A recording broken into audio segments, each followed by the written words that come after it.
Hi everyone, so let's dig into chapter 3 of Gordon Allport's The Individual and His Religion. And in this chapter, Allport is going to be discussing maturity and immaturity. Now, he is not using maturity and immaturity in the same way that we'd use it in everyday discussion. We typically think of someone with a mature personality as being someone who takes on responsibility, who lives up to certain ideals, etc., and maybe even is a great conscientious conformer to social pressures. And this, of course, is not maturity for Allport. This would be a sign possibly of immaturity and obsessive conformity. So mature personality and immature personality as applied to religious belief and religious sentiment. So we can have mature religious sentiment and immature religious sentiment. I'm going to give it to you in a nutshell. For Allport, in his description, fanaticism is an immature religious sentiment. So anyone who feels fanatically, narrowly about their religious belief, that what they believe is the belief and is right for everyone, and even feels an obligation to force that upon everyone to comply to their view of religious sentiment, that would be an immature religious experience. Mature religious experience is marked by a willingness to be wrong. As a matter of fact, he puts out 5 discrete ideas of what maturity is. I'll tell you what they are. The criteria of maturity should be more objective, drawn from defensible theory of the nature of human personality. So he described elsewhere, he says that the attributes of mature personality are 3 in number. First, a variety of psychogenic interests is required which concern themselves with ideal objects and values beyond the range of visogenic desire. So in other words, these are emotional, psychological desires rather than physical desires. So in other words, this isn't about physical pleasure, it's about some sort of psychogenic, psychological fulfillment. His second sign of mature personality would be the ability to objectify oneself, to be reflective and insightful about one's own life. In other words, to step away from oneself and view oneself objectively as far as that's possible. It's usually what you go to a therapist to do, to see. It's often said the therapist helps the patient, introduces the patient to themselves, to himself or herself. So to be able to distance from oneself and desires and biases and take an objective view of the self. The third attribute of the mature personality is mature personality always has some unifying philosophy of life, although not necessarily religious, nor articulated in words, nor entirely complete. So in other words, a certain philosophy of life, a philosophy of living. So for the rest of the chapter, Allport goes on to expand on these 3 basic personality traits of mature personality as opposed to the immature personality, and actually goes more into depth with 2 more for 5. The opening paragraph: a person of 20, 30, or even 70 years of age does not necessarily have an adult personality. In fact, chronological age is a comparatively poor measure of mental and emotional maturity, likewise of religious maturity. So what he's telling us right off the bat is just because someone has years under their belt, just because they're chronologically been here 30, 40, 50, 70 years, just because they have gray beard or gray hair, does not necessarily mean that they're mature in their personality or mature in their religious sentiment. So it's not about age. For the individual's religion is usually regarded by others as his own business, and so far as others care, can easily remain egocentric, magical, and wish-fulfilling. Hence, in probably no region of personality do we find so many residues of childhood as in the religious attitudes of adults. Those 3 things: egocentrism, magical thinking, and wish fulfillment. These are the 3 attributes that are often found in personal religious belief. To some degree, in the mature, the individual doesn't impose this on other people, keeps it in check, realizes the limitations of these three aspects of their beliefs. In immature religion, the person is completely thrown into these three things, this egocentrism, this idea that, as we discussed in last lecture, that everything happens around them. They're like the center of this whole situation in life, and expects others to abide by their belief system. That would be an immature religion. So again, we're looking, quite frankly, at the difference between fanatical religious belief. So anyone that would be fanatical, expecting others to conform to their view of religion and follow their view, that would be immature religious belief.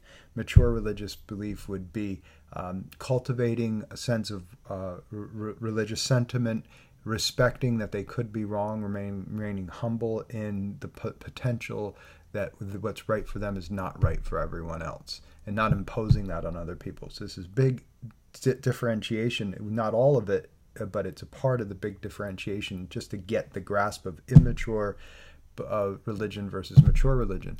Immature personality versus mature personality. It goes beyond religion.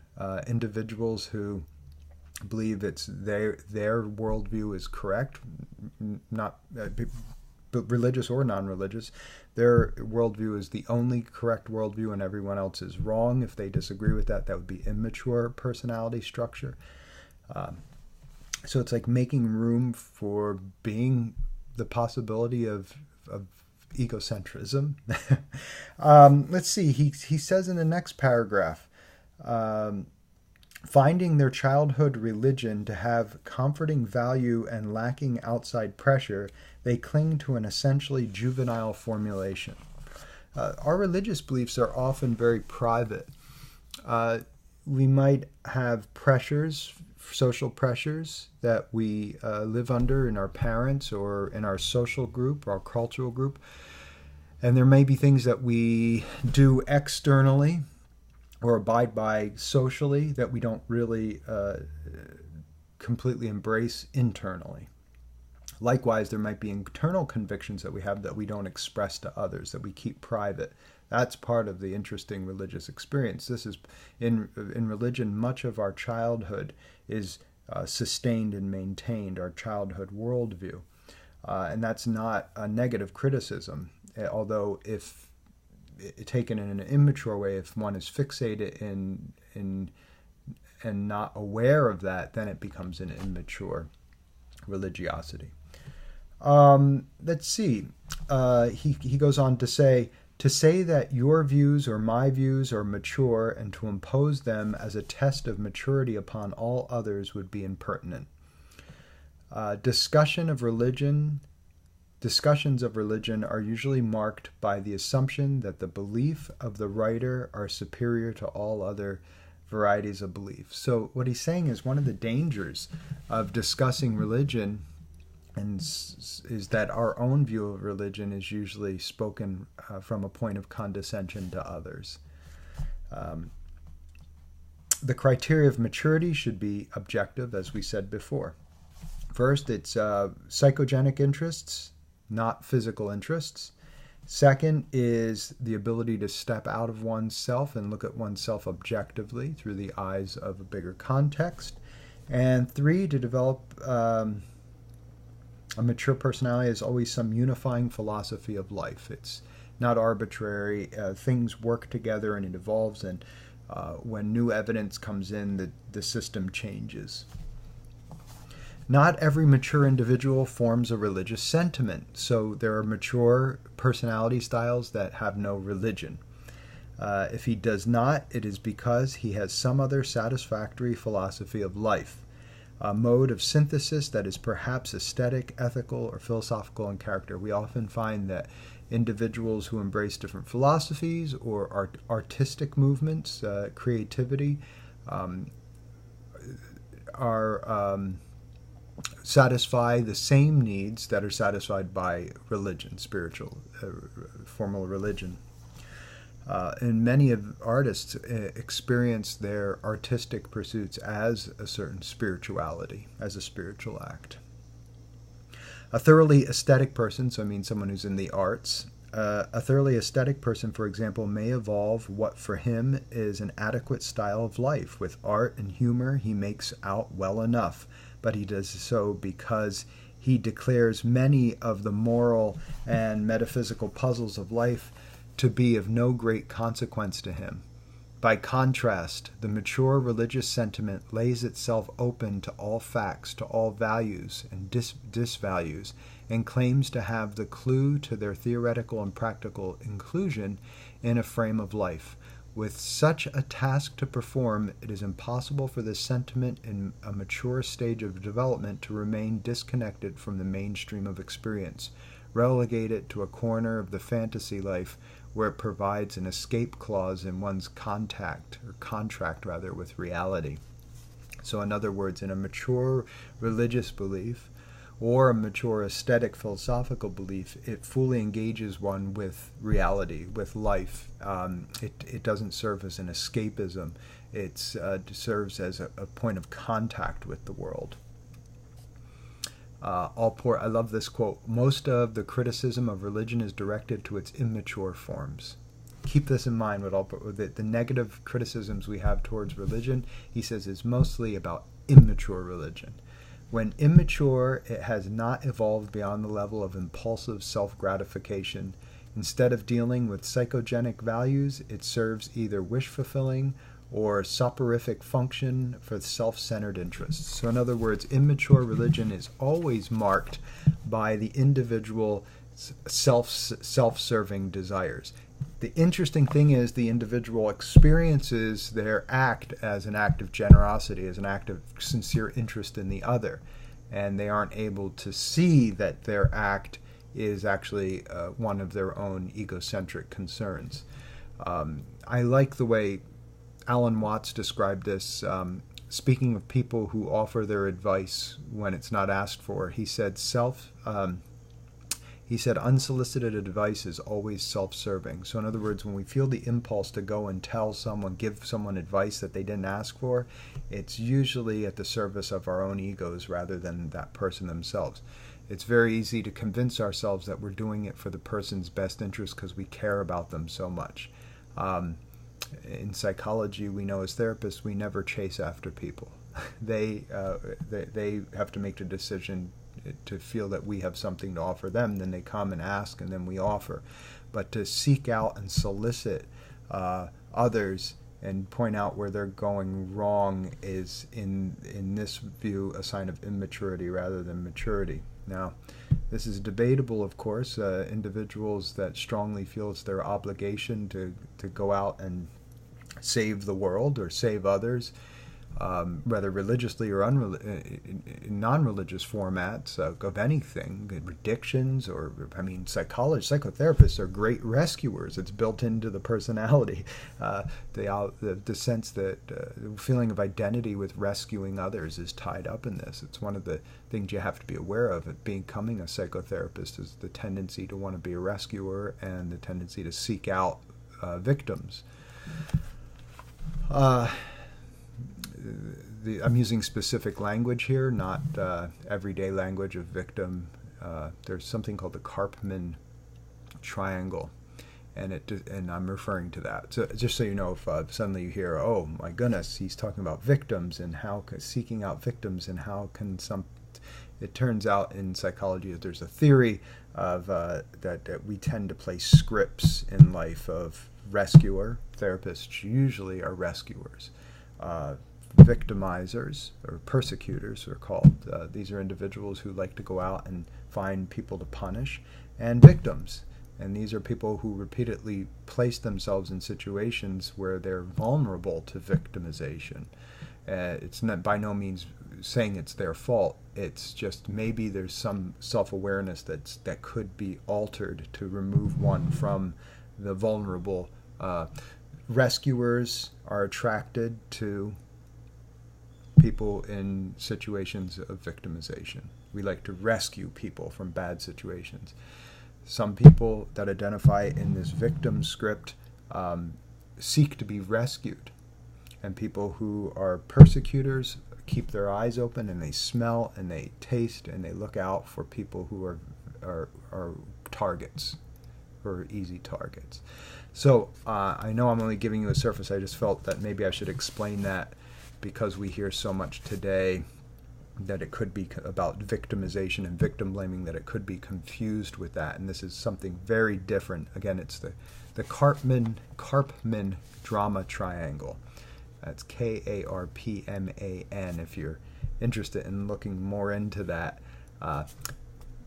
The mature personality is aware of its tendency in any of those three forms. If you're going into being a psychologist or a psychotherapist, realizing your identification as a rescuer and what that means about your own behavior, and you're seeking what relationships you seek out, and your identity is important. That would be step 2 of the mature personality. He says, finally, the immature sentiment is not really unifying in its effect upon the personality, excluding, as it does, whole regions of experience. It is spasmodic, segmented, and even when fanatic in its intensity, it is but partially integrative of the personality. So in other words, an immature personality is compartmentalized. It does not experience life in a bigger picture. It experiences life in little compartmentalized separate segments. That's void of a larger life philosophy and overriding life philosophy. Allport goes on to talk about the nature of sentiment. When I use the term sentiment, he says, I might equally well, for our purposes, speak of interests, outlook, or system of beliefs. Let's call it worldview. All these terms simply call attention to the fact that in the course of development, relatively stable units of personality gradually emerge. Such units are always the product of the 2 central and vital functions of mental life, motivation and organization. What are we motivated by? What's our desire? And how is our worldview organized? How do we understand the world? How do we make sense of it? These are the 2 main functions of personality. Motivation refers to the go of mental life, organization to its patterning. So in other words, what we desire explains our motivation in life, our motivation for anything we do. What do we feel we lack? Lack is the absence of something. Desire is the action on the sentiment of lack, the feeling of lack, the phenomenon of lacking something, not being complete. The patterning, the organizational patterning, is how one makes sense of the world. Change the way you think, you'll change the way you see you'll change the way your world looks. In other words, we don't see things as they are, we see things as we are. Change the way we think, we change the way what we see. From the point of view of actual conduct, the primary unit of mental life is organized motive, or if you prefer, motivated organization. So what he's telling us here is that we these 2 things, the motivation and the worldview, the structure of knowledge, how we see the world, the organization and the motivation, aren't 2 separate entities. They're actually enmeshed, and it's hard to parse out motivation and organization. They're combined into one whole, and he calls this whole motivated organization. He says, if a system of readiness is well ingrained and fairly specific, such as that involved in driving an automobile, we are likely to speak of a habit. If it represents a somewhat broader style of adapting without reference to specific stimulus, such as dispositions leading to politeness, aggressiveness, timidity, and conduct, we speak of trait.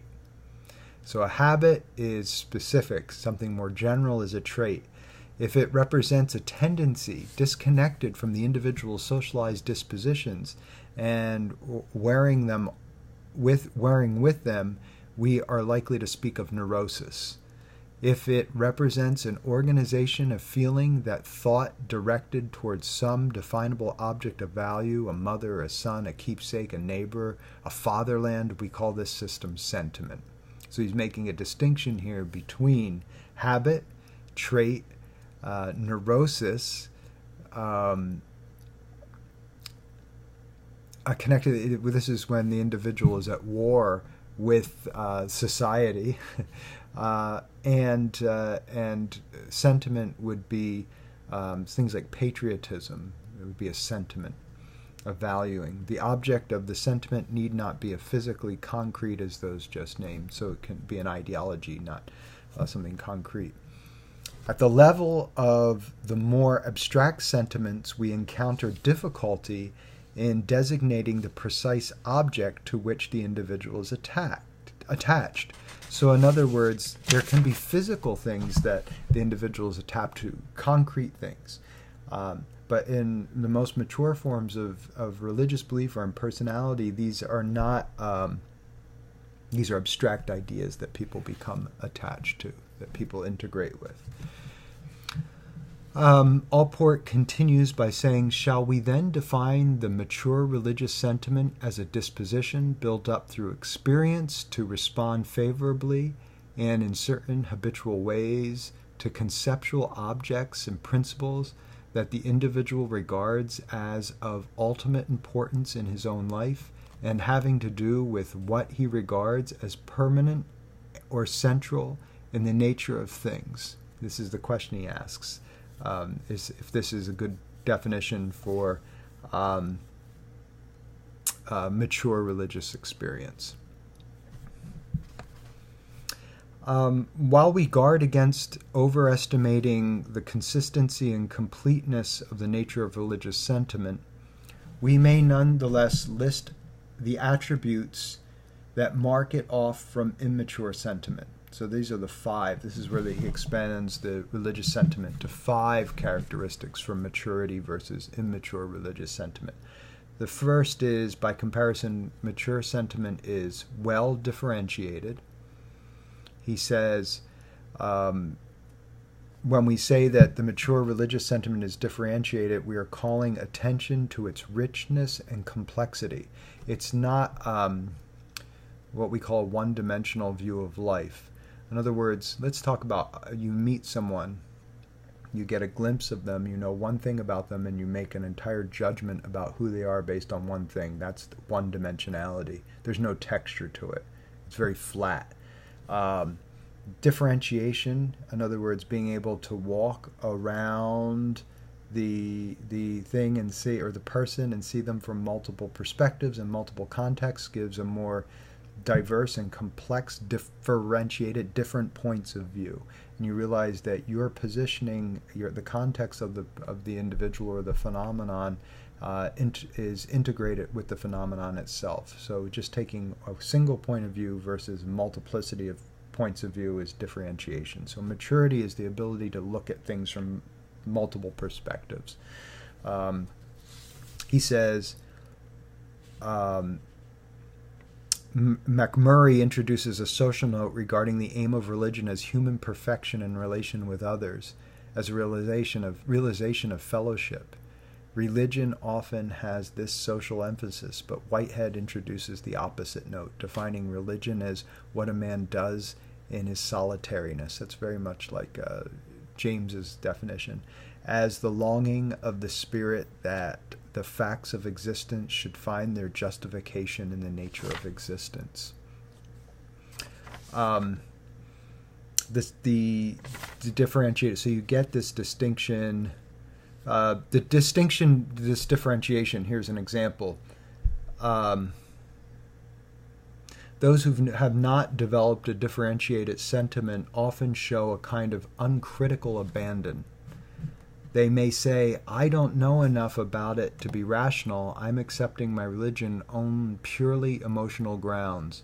Or, I believe that I was taught what I was taught, and that's good enough for me. There is no reflective articulation in these. He says the distinction between the undifferentiated and the differentiated sentiment is illustrated by 2 students' descriptions of their fathers. Here's a concrete example of one-dimensional versus a multi-differentiated perspective of things. One wrote, Dad is a perfect father who loves his family and his family loves him. He is looked up to by all in the town, highly admired. He will help anyone. He is noted for his fairness and honesty. Fairness and honesty are dad. This encomium betrays an undifferentiated sentiment. The father is just perfect. Everything about him is right. The student's devotion to him is marked by such abandon that we suspect she has never made a close analytic inspection of his character, and even that her lavish praise may cover some repressed animosity. Detailed study of this case shows this suspicion to be justified. Deep inside, the girl dislikes many things about her father, though she denies this dislike even to herself. The sentiment, therefore, emerges as an oversimplified disposition, not well integrated with the deeper life of the subject. Another daughter, this would be a more mature, differentiated stance, describes her father in the following way, by contrast to the immature view. He is somewhat unsocial, but dramatic enough to be pleasing in company, irritable, but not at all ill-natured, conscientious, hard-working, puritanical, timid in some things, dogged in others. His imagination is shown in his love of travel, but is not much in evidence otherwise. This daughter likewise approves of her father, yet, unlike the first, she is observant, critical, and not merely abandoned in her admiration. There's a German word called Schwärmerei. Schwärmerei is like having a crush. Schwärmerei is having like an intellectual crush, like on a figure or an ideology. Isn't it dreamy? And sometimes this immature religiosity or immature religious experience is almost like having a crush on the religion itself or figures within the religion. Schwärmerei. Dreamy, swimming in this second attribute, he goes on to discuss more, is its derivative yet dynamic nature. So it's dynamic in spite of a derivative nature. The second attribute of the mature religious sentiment is found in the autonomous character of its motivational power. The energy that sustains such a sentiment may be said to pertain to it alone. For in only slight degree, if at all, is this energy drawn from the reservoir of organic drives, from the fears, hungers, and desires of the body. So remember our differentiation between physical desire and psychological desire. He says, it is true, as I argued in the first chapter, that the origins of religious belief do lie in part in these organic cravings, which, when blocked, give rise to displaced type of longing and to transposed goals that are expressed in the language of religion. This is a very psychoanalytic idea. But what he goes on to tell us is that in maturity, these beliefs transcend the physical desires of safety and security and become something abstract and psychogenic rather than physical. Immature religion, he says, whether an adult or child, is largely concerned with magical thinking, self-justification, and physical comfort. But mature religion is a psychological motivation, a psychological well-being.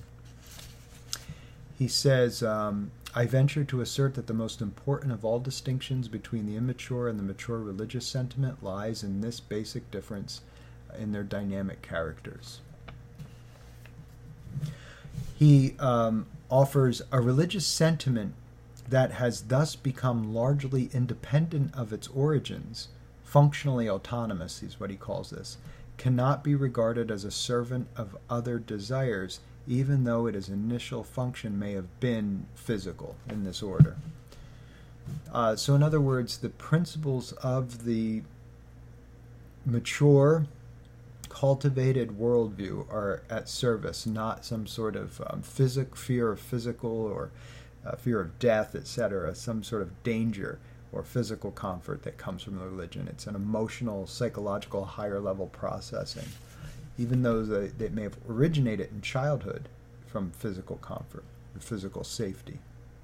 The power of religion to transform lives, he says, assuming that we are dealing with genuine transformations and not with ephemeral conversions, is a consequence of the functional autonomy that marks the mature religious sentiment.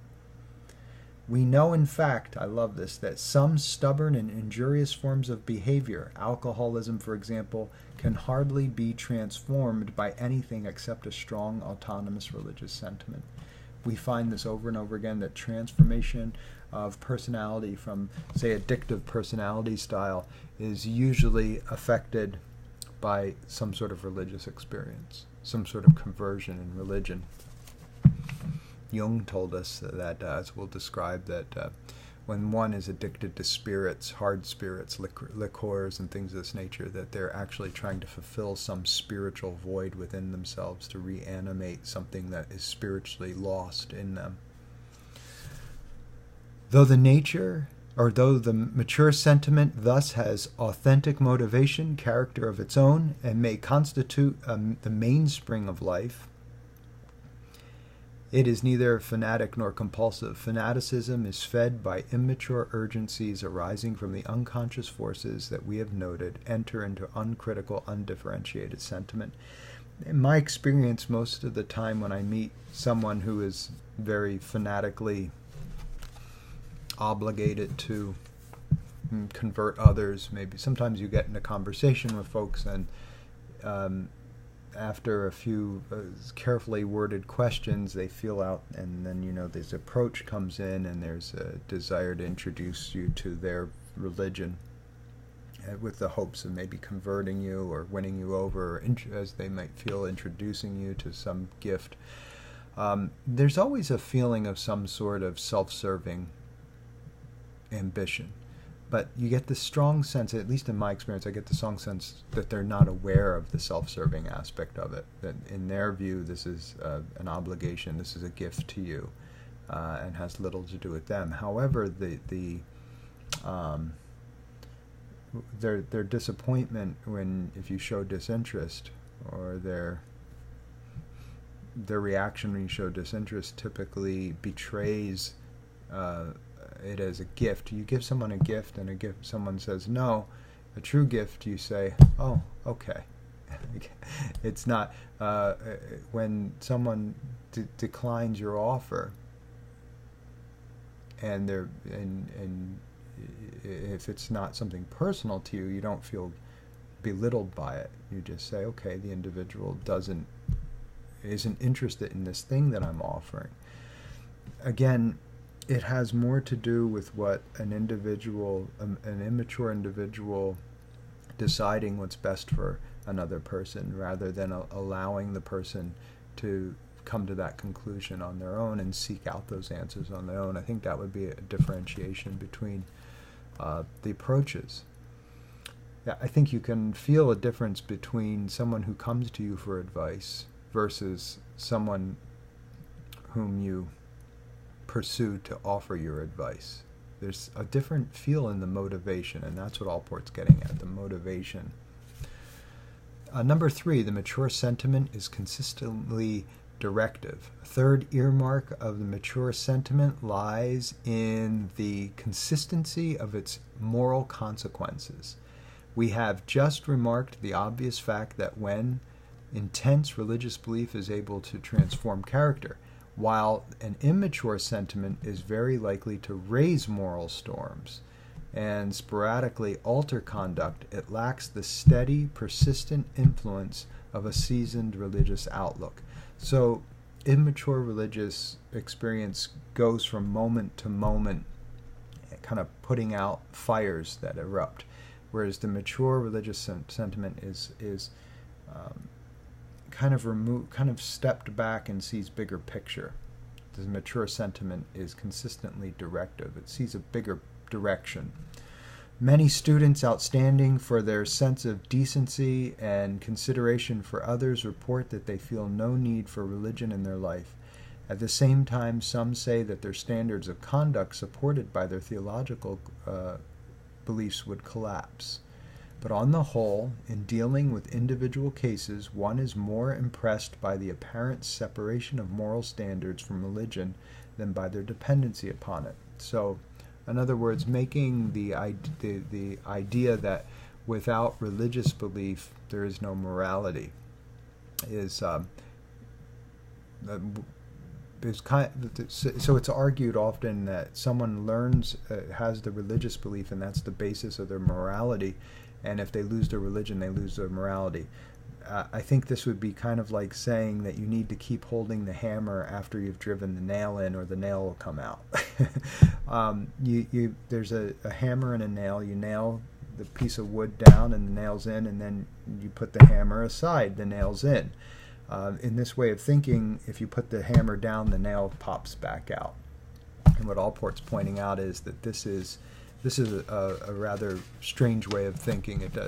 Many people have learned their morality through religion, but their morality at once developed is not conditional upon their religious belief. They can abandon their religious belief and still retain the moral lessons that happen to have come originally from that religious belief.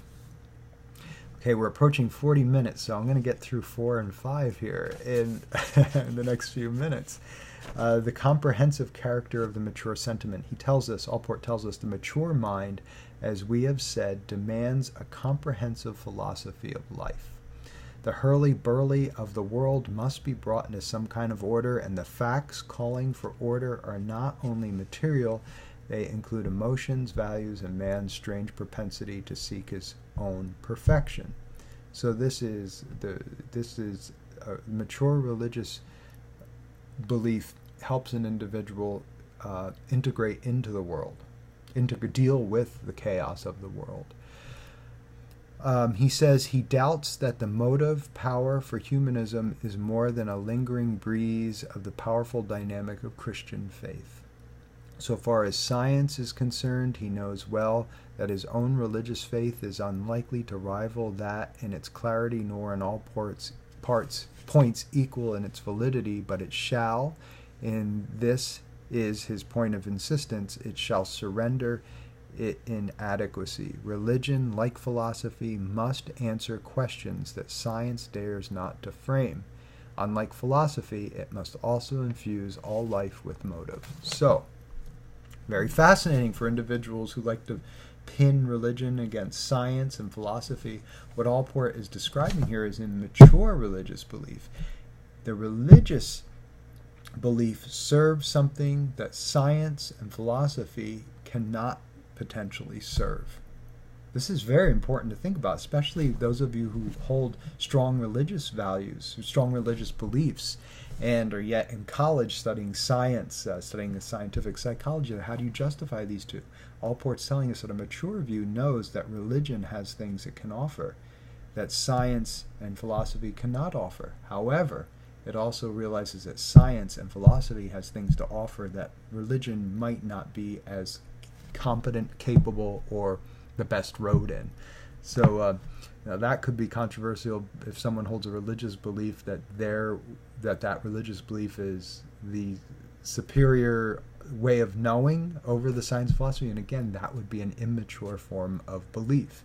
Mature form of belief allows for the possibility that there are aspects of life where religion has the best approach, and there are aspects of life where science and philosophy might have the best approach. I could give an example. If you have a tumor, you could go to a faith healer, and that might be an option. You might want to go to a surgeon.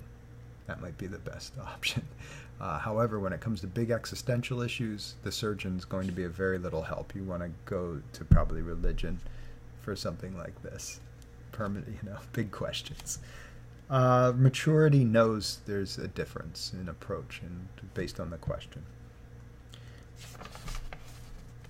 Let's go to number 5 and get you in around 40 minutes. Heuristic character of the mature sentiment. So the final attribute of the mature religion is its essentially heuristic character. What's heuristic? A heuristic belief is one that is held tentatively until it can be confirmed or until it helps us discover a more valid belief. For example, the individual fashions his creed and conceives his deity as best he can. Perhaps it accepts the authority and some revelation. If so, he does it not because he can demonstrate the final validity of the events by occurring in time and place, but because that which he accepts helps him find out better and fuller answers to the question that perplex him. His faith is his working hypothesis. It's not a rigid, inflexible faith. It's something that the belief helps one to discover. It doesn't limit one's discovery. And that's a sign of mature versus immature religious experience. In immature religious experience, the worldview, the perspective is rigidly adhered to, and it limits what one can experience. In a mature religious experience, it is a vehicle for a greater, more living, flexible, not rigid encounter with life and with the world. So that is our chapter on the religion of maturity, where Allport describes the difference between mature and immature religious personality and religious sentiment.